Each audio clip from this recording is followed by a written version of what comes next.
বিএনপির ভারপ্রাপ্ত চেয়ারম্যান তারেক রহমানের স্ত্রী ডাক্তার জোবাইদা রহমান দেশে ফিরেছেন। শুক্রবার বেলা 11:15টার দিকে জোবাইদা রহমানকে বহনকারী ফ্লাইট হজরত শাহজালাল আন্তর্জাতিক বিমানবন্দরে পৌঁছায়। এরপর বিমান থেকে নেমে সরাসরি এভার কেয়ারে চলে যান তিনি।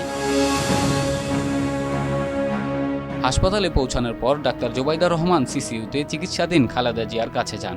এরপর মেডিকেল বোর্ডের সদস্যদের সঙ্গে কথা বলে খালেদা জিয়ার শারীরিক অবস্থা ও তার চিকিৎসার অগ্রগতি সম্পর্কে বিস্তারিত খোঁজ খবর নেন।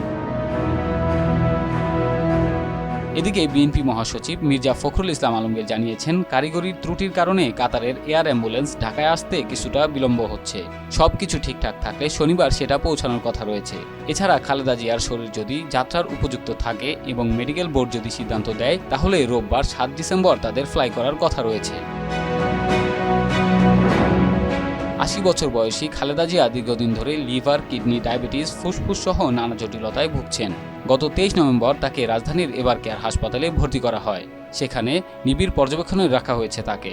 বাংলাদেশের বিশেষজ্ঞ চিকিৎসকদের পাশাপাশি লন্ডন ও চীনের বিশেষজ্ঞ চিকিৎসকদের সমন্বয়ে গঠিত একটি যৌথ মেডিকেল টিমের অধীনে তার চিকিৎসার কার্যক্রম অব্যাহত রয়েছে। রাসেল হোসাইন, মাই টিভি।